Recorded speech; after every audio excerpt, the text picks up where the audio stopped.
Hey, welcome to the Plant Yourself podcast. I'm your host, Howie Jacobson. My day job is as a coach, helping people live better lives. I coach executives and leaders, I coach entrepreneurs, and I coach civilians who are looking to improve their lives, their health, their relationships. Basically, it allows me to do what I didn't think was possible, which is to help people completely erase bad habits and different ways of being, erase negative feelings and replace them with positive ones, rather than just help people develop new strategies to compete with the old ones or new thought patterns to debate the old thought patterns. And I'm looking for people to work with. And I have reduced my rates a lot so that I can just get as much practice in as I can. So I am going to raise them back up to my normal fees, but right now I just need a lot of practice and feedback, and I have teachers and mentors. So if you're interested in getting my best coaching, better than I've ever done, at a big discount, email me, hj@plantyourself.com. So let's get on with the show. Hey everybody, welcome to this episode of the Plant Yourself podcast. This is me walking around where I live in Spain and just kind of doing a little bit of a stream of consciousness, talking about some stuff that I've been thinking about. Partly because I've had a lot of people who've heard on the podcast that I have moved here and are very curious about it. You know, I did a bunch of in the woods episodes where it was just me sort of talking and thinking and rambling in the woods of my rural home in North Carolina. So this is obviously very different. I'm walking down the street where I live.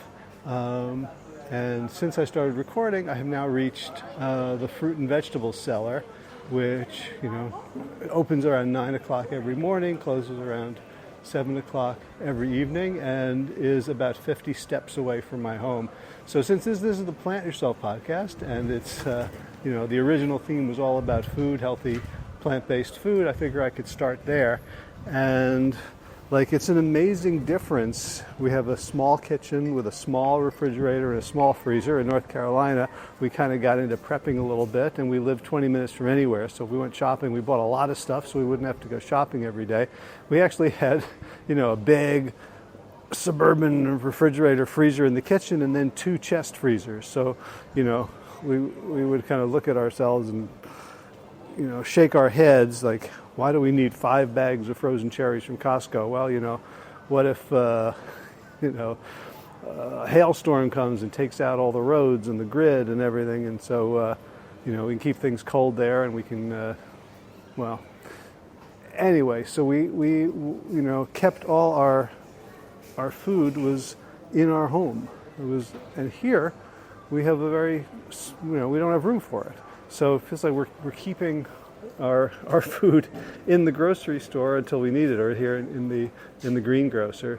So I'm standing here looking at people are walking by and think I'm crazy because I'm talking to myself, but that's okay too. I'll talk more about that in a little bit.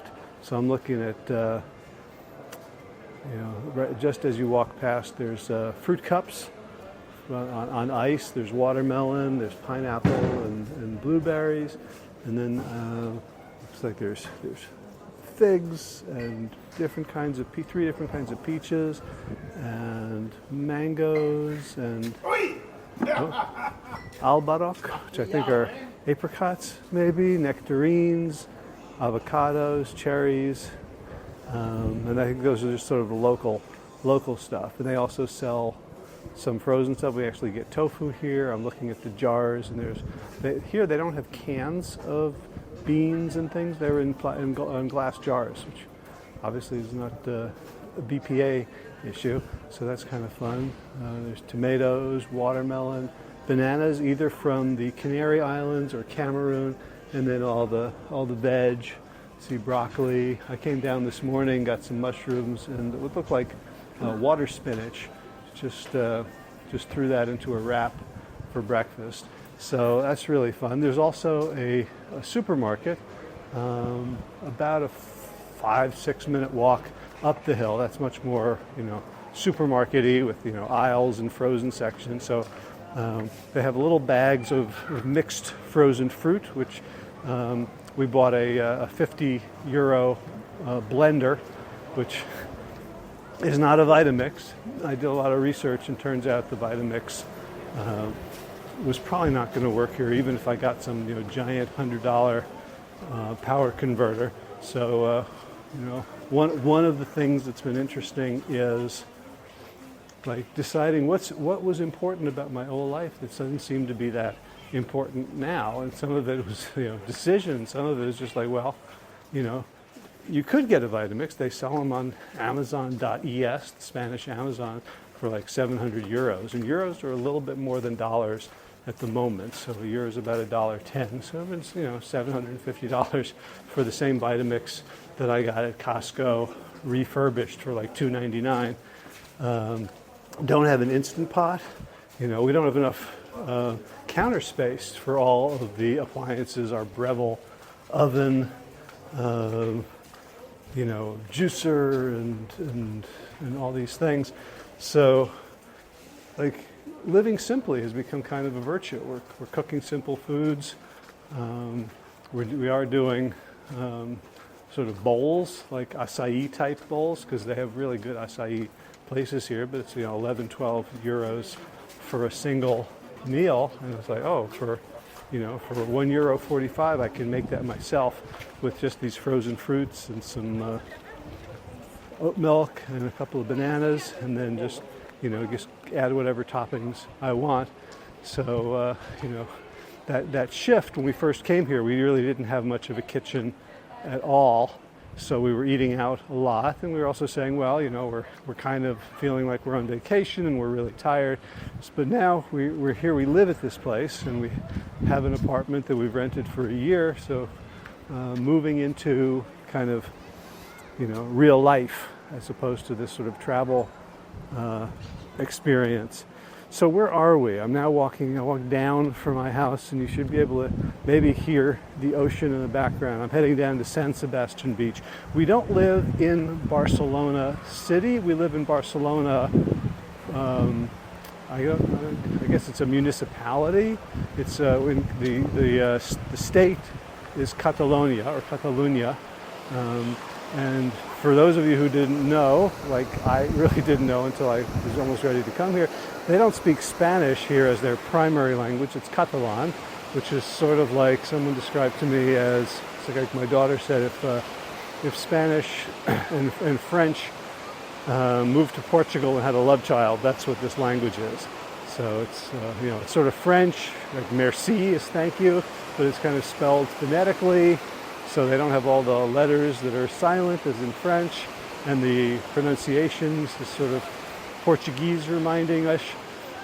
So here I am at Playa San Sebastian, St. Sebastian's Beach. I would say there are about 300-400 people here. It's about a 200-meter long beach and maybe 30 meters wide from the promenade to the water edge at its deepest place. A lot of families here. Maybe 150 people in the water, and then people sitting, tanning, beach umbrellas.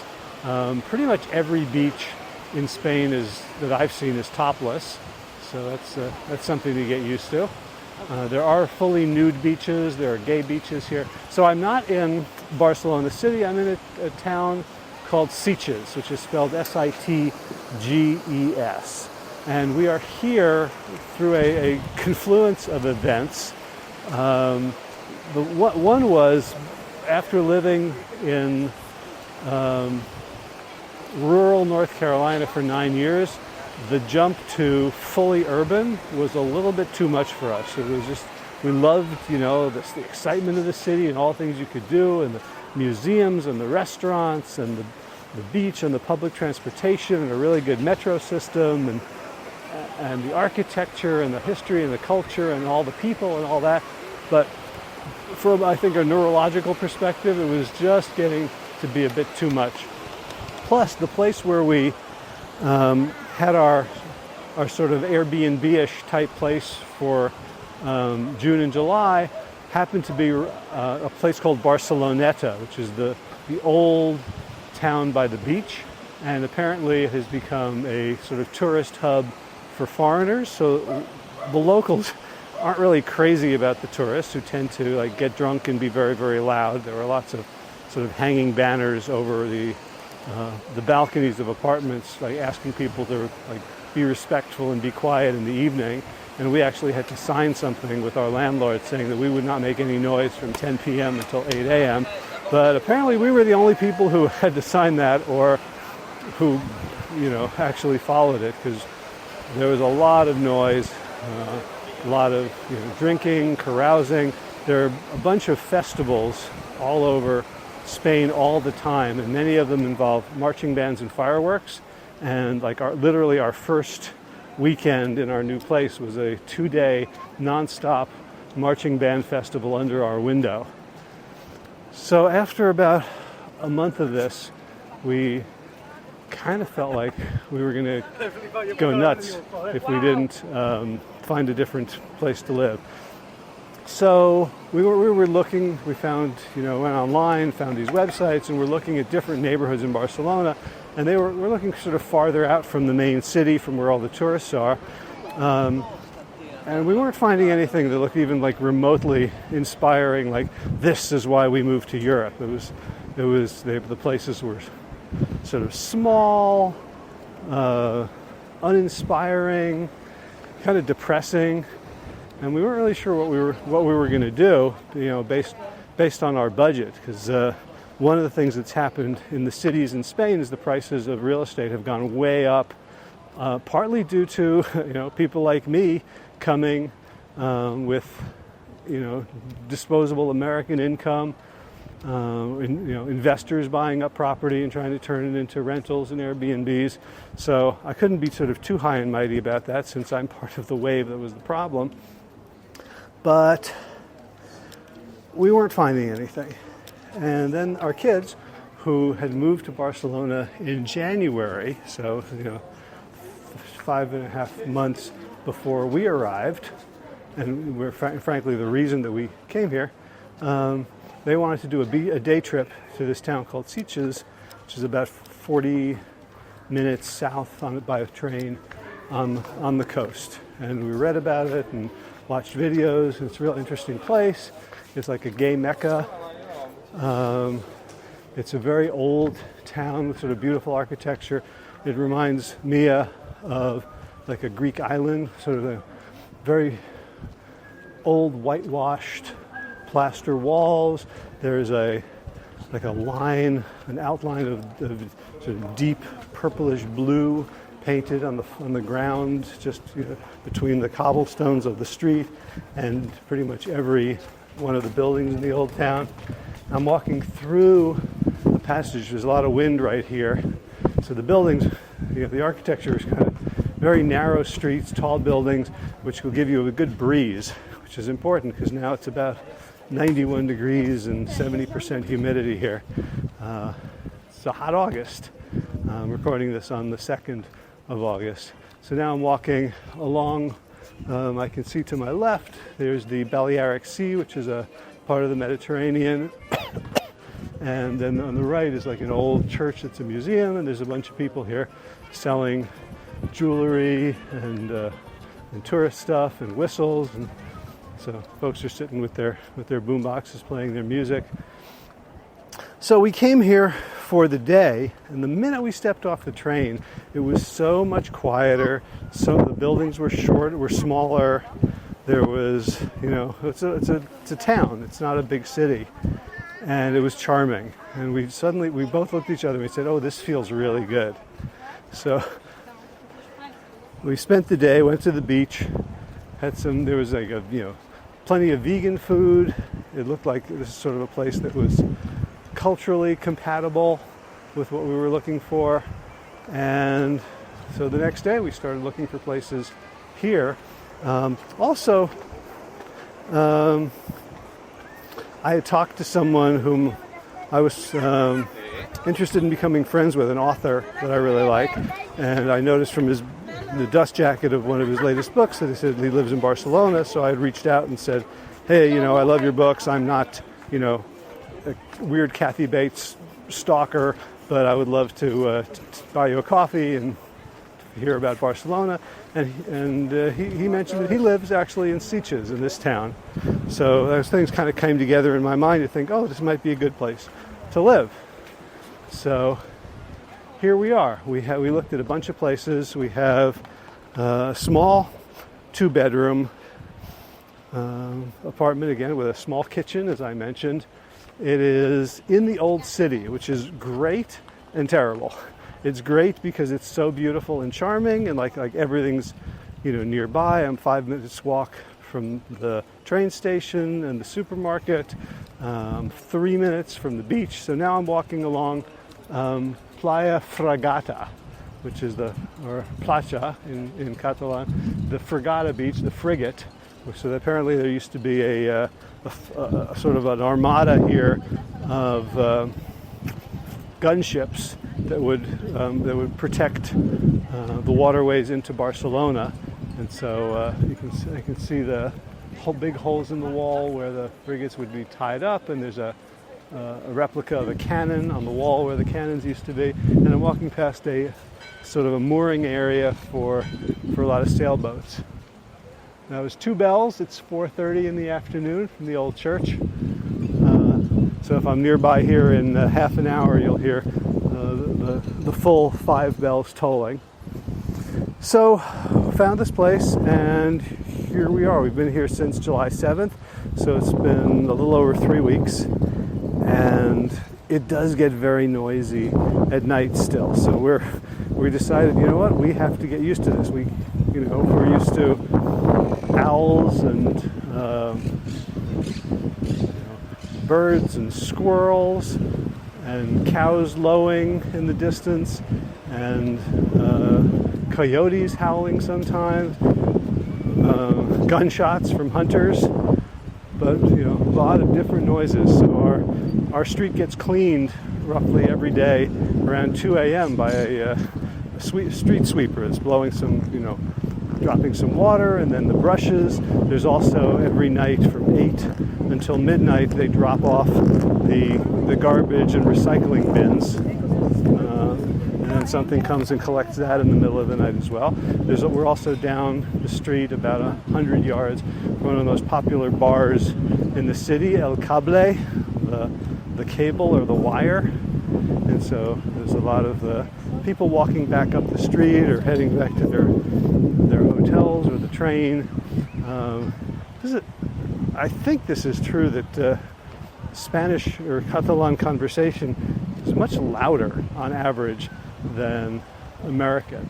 So very often I'm hearing people having conversations that kind of my nervous system tells me are like fierce arguments just from the volume and the intensity of the speech, but it's actually just friends talking to each other. So I don't know if you heard when I was standing in front of the greengrocer, there was a little bit of shouting. It was sort of 2 men who were very good friends. One of them snuck up on the other and gave him a little bit of a startle, and that's what that was about. I didn't comment then because I didn't want to be rude. So now I'm passing La Fragata beach, and I'm heading towards another much longer beach. It's also very family friendly. And so I guess the thing that has been most on my mind, so I'm feeling pretty untethered, like just existentially, like in life. Like we moved to have an adventure, to kind of get out of some ruts, to see what else was possible for us, to be with our kids, to, honestly, I wasn't crazy about where the politics and the culture of the U.S. and specifically North Carolina was going. I really wanted to live in a place where I didn't need a car and where public transportation would let me get wherever I wanted to go, to kind of be more carbon friendly, and just to not have to drive and deal with that. I wanted to go to a place where guns were unusual, and all that's great. And like one of the principal feelings that I have all the time is just this deep, profound level of incompetence. like I don't know how to get things done here. I am not a master of my environment. So in the States, I was kind of, I knew what to do. I knew how to do it. I knew how to deal with bureaucracy. I knew who to call for things. I had this basic level of existential competence. And here, I'm just learning Spanish for a whole bunch of reasons. I just didn't prioritize it, even in the months when I knew that we were coming here. And even though they speak Catalan, Spanish could kind of, certainly get me by. Like everybody seems to know Spanish, even though if it's like be a nicer thing for them to hear Catalan, which I hope to learn at some point. Spanish really was the priority. And I don't know it. I'm just, starting as a beginner. The other day we went to a laundromat to do our sheets and pillowcases and blanket and towels and stuff like that. And the machines only took €1 coins. So I had to go with a bunch of €2 coins and try to get change. And I practiced and like I was able to say the sentence, "Can we exchange these for €1 coins?" And I was so proud of myself. Like that's something a 2-year-old could do in their native country. So that's kind of the level at which I am not competent. So in some sense, it reminds me of the stories of my family of immigration to the U.S., of the children having to translate for the parents, which our kids are doing for us because their Spanish is far better than ours. But it's also making me think, sort of empathetically about people who adopt any sort of voluntary change that makes them incompetent. So whether it's, all right, I'm going to go plant-based. Oops, somebody. De nada. See, that was me saying de nada. I was walking here and there's a guy who's selling like giant balloons, like tigers and Hello Kitty and SpongeBob and Minions. He dropped one and it like skidded along the ground toward me, and I picked it up and he said gracias and I said de nada. Like that actually fills me with pride that I remembered the right words to say you're welcome. So I'm sure I'm going to get there, but I don't know to what extent I'm going to get there. Am I ever going to be competent? Am I always going to have an accent that people are going to have to strain to hear? I certainly don't have any way of appearing like wise, knowing, intelligent, clever. Like I'm just a bumbling foreigner. Imagine someone coming to the U.S. who doesn't speak English. Of course, it's easier here because there are lots of tourists, and English is sort of a lingua franca, to use an ironic term. But, I think about what it's like for people to try to make these shifts. Now, I don't really have a choice at this point unless I want to leave and pull up and go back. And we've actually, invested quite a bit of energy and identity and money into at least this year. So I'm not going anywhere. We're gonna kind of deal with it and make it work. But like someone who wants to go plant-based or change how they exercise, do things they've never done before and they're not good at. I'm starting to think about in new ways about some of the rules that I've set up for myself, or some of the habits that I'm aspiring to remember, mindset habits that can support me actually growing in competence. When, honestly, I don't have to learn Spanish. I met up with a guy who's lived here for 25 years, someone that I sort of knew professionally. We had some conversations in 2006 when I was doing marketing, and he lives here, and we met up for a beer. And apparently, he says his Spanish isn't that great after 25 years. You can certainly, be a digital nomad, hang out with the expats, hire people lawyers and accountants and fixers to deal with all your taxes and legal issues and residency and immigration. And you can kind of bubble yourself if you have the means and the money. I'm not interested in doing that. I didn't come here to live the, insulated digital nomad life. Now, the beach is right in front of me now, so more waves. And also I'm walking back, so the wind's at my back, so hopefully the wind noise won't be as annoying. I forgot about it, I do have a tiny little, I apologize to vegans, it's called a dead cat. It's the little furry sound muffler for the microphone that I'm using. But I forgot to put it on. But now it should be better because I'm walking with the wind in my back, looking up at the Garraf Mountains. So, what have I learned about dealing with the process of going from incompetence to hopefully competence? So, one thing is to really focus on the difference between signal and noise. Like, what's important for me to learn? And this becomes very clear when you're learning a language, right? Because there are certain words that you use all the time and certain words you use very rarely. So, for example, I'm playing Ultimate Frisbee once or twice a week, so I need to learn all the vocabulary related to Ultimate Frisbee so that I can stand on the line and understand what they're saying when they say, force wall or force sea. So, muro or mar.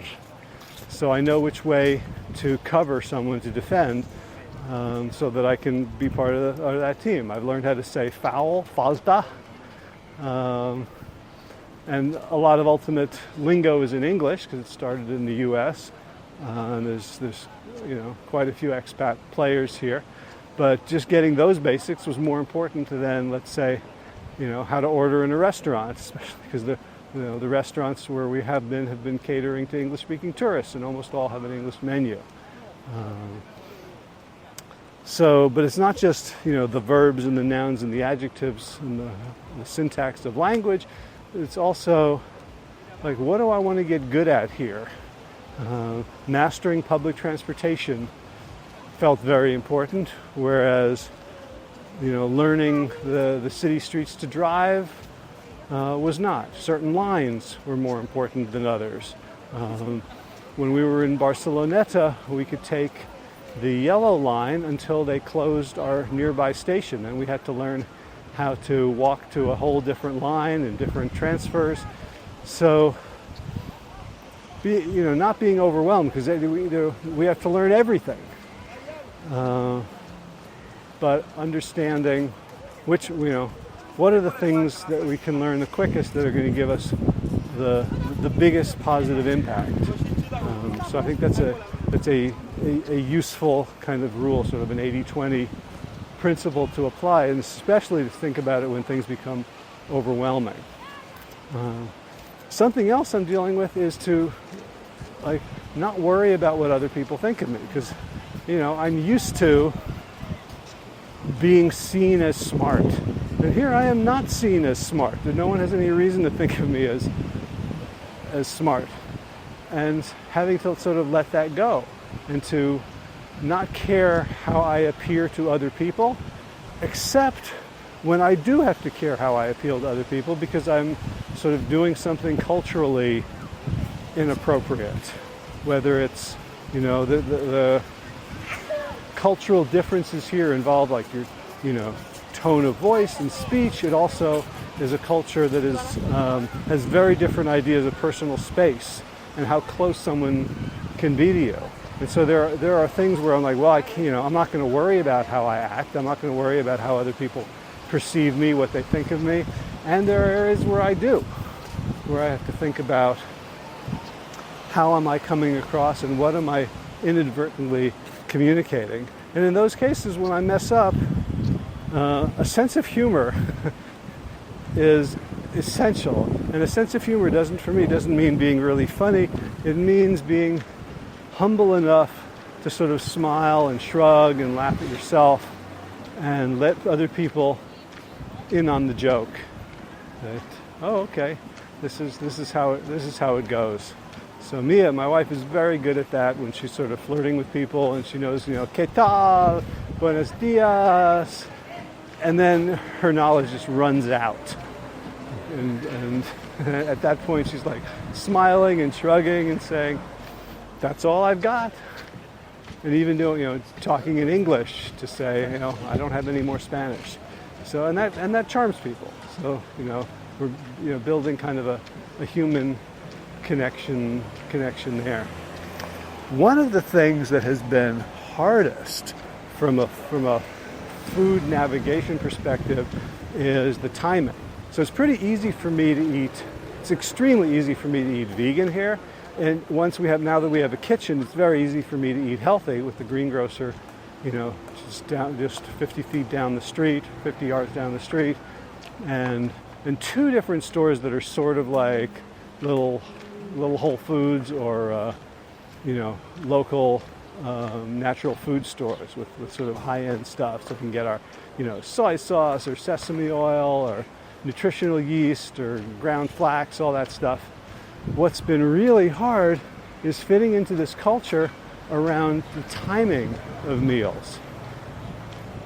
So the big thing is people don't eat dinner until 10 o'clock at night.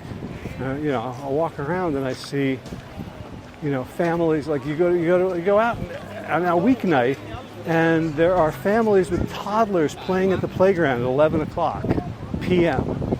They're sitting and eating 11:30, midnight. They're just, the party's just getting started.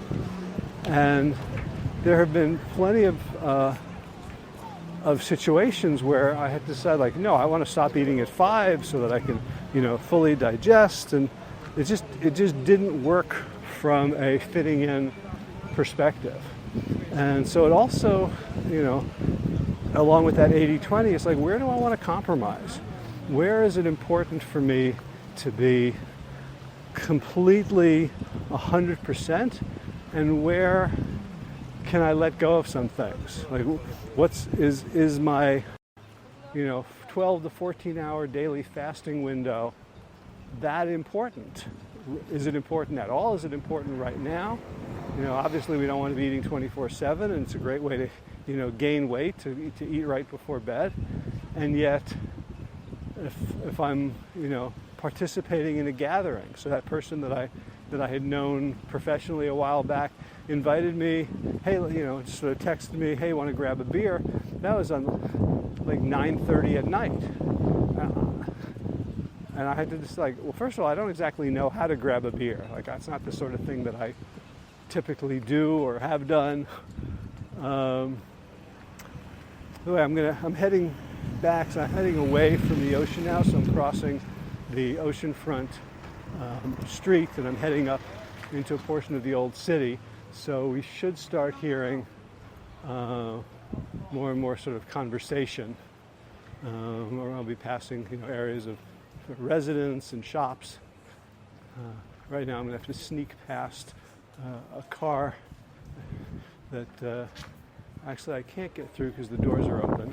That's how narrow the road is. It's a sort of Chevrolet sports car, and when the doors are open, I actually can't pass without hitting them. So I'm going to head up a different street.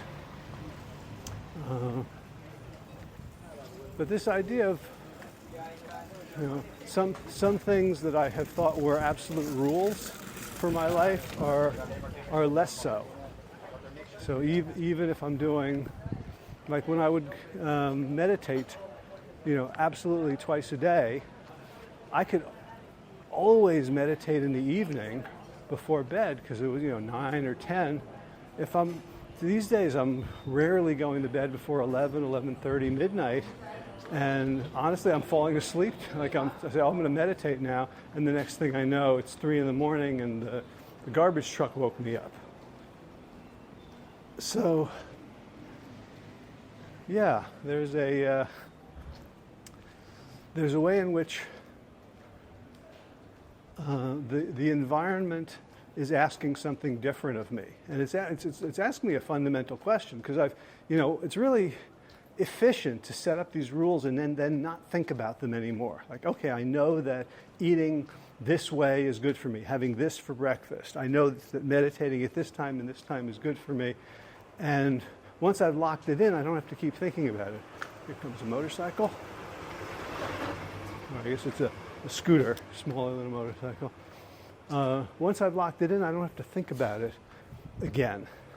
Except not thinking about it again means that situations can change and I'm locked into a bunch of patterns that were optimal once but may no longer be optimal. They may no longer be the most useful thing that I could be doing to optimize not just, let's say, my fitness or my health, but really my whole life. And allowing me not just to be completely pure, but to also fit in with my new society.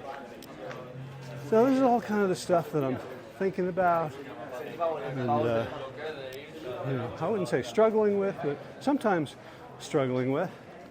So now I'm walking. This is the old city shopping district. There are fashion stores. There's a store selling sort of weird, fancy kitchen gadgets. Yes. There's a bilingual conversation, passing a frozen dessert shop. Some of it's vegan, some of it isn't. Coffee and tea. Shoes. So it's August. So this is the month of big sales, and this is the month when everybody leaves the hot cities and tries to go somewhere cool. This year, cool is not exactly cool. It may go down to 80 at night, and that's after being in the 90s or hundreds in some of the inland cities like Madrid and some places that are farther south than Barcelona, near the North African coast. Here the weather's pretty good. We do have AC, and AC is discouraged. So the two things that are discouraged here are using energy and using water. There's a terrible drought, and apparently the municipal water supply of Barcelona is down in 20% range. They've turned off all the water at pretty much every beach. So the little showers for your feet to get the sand off, those are all off. I'm walking past a little Apple store right now. A 10% sale on Macs and iPads for back to school. Sunglasses, and now this is coming up on the main shopping drag. It's wider. I'm in the square where, was it last weekend, I think, or 2 weekends ago, there was a little festival here, and there were a bunch of people making human towers. So if you're interested in that, you can just Google, Catalonia human towers, and you'll see examples. Also, when we walk around at night, last night we walked around and we saw groups practicing their singing and dancing and various acrobatic stuff. Apparently there's a festival coming up in about 3 weeks called Festa Mayor or Festa Major, the big festival here, and we were warned that we will not sleep for about 4 days due to all the noise, and that when the parade comes down our street, we need to cover our windows or else they're going to get damaged. It involves dragons shooting fireworks out of their mouths and tails, lots of musical instruments and singing and dancing and parades, the very large sort of puppetry and these towers, and so part of me really wants to be here for that and really enjoy it, and part of me wants to get the hell out of Dodge.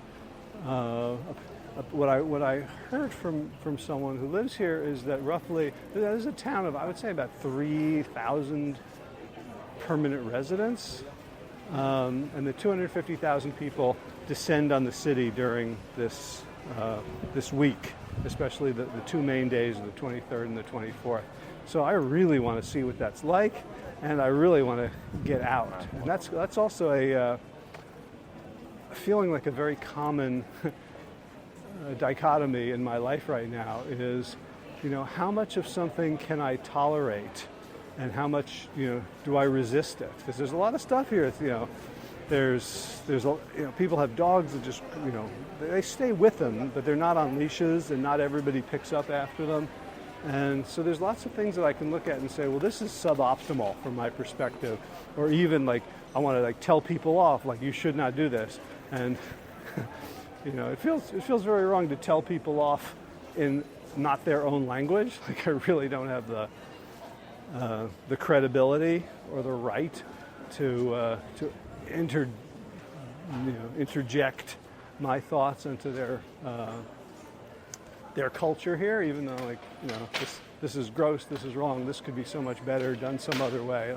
I have all that. And then there's also like just letting go. Like I don't have control over stuff, and I don't know better than the people who've had this culture going for hundreds and hundreds of years. And this isn't just a short experiment in what culture looks like. This is something that has sort of organic staying power. And so being able to just go with the flow and say like, okay, so this 4-day festival, I will figure it out.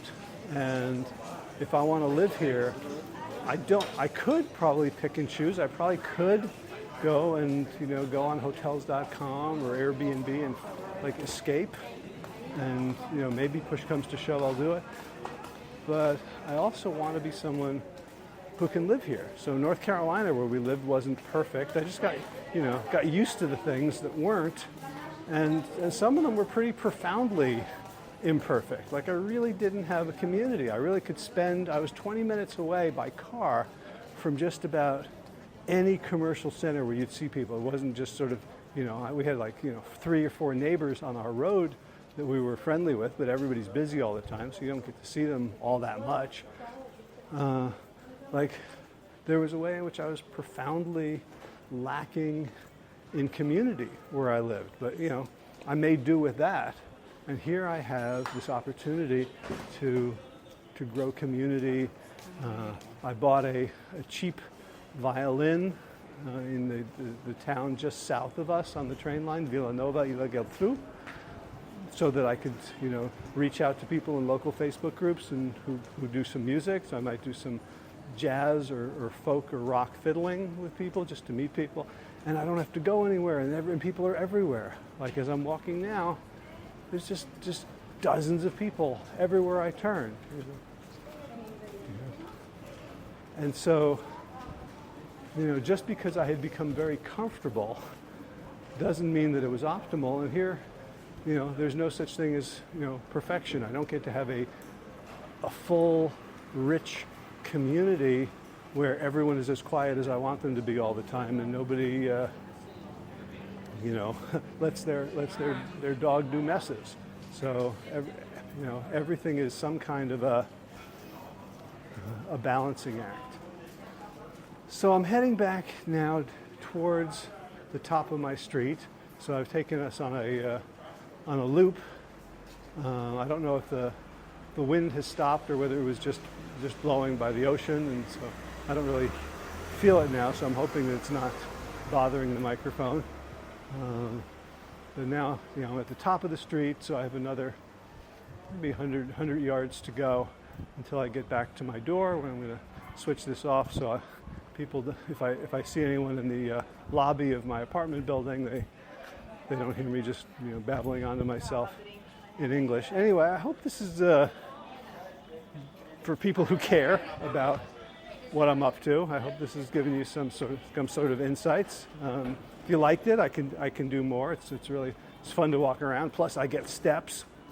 Steps is another thing. Like when we were in Barcelona, living in Barcelona, it was hard not to get 20,000 steps a day if you stepped outside, because there's always stuff to do and places to go. And the subway stops are so close together, the metro stops, it was almost like, well, I could take the metro, but I could just walk to the next stop.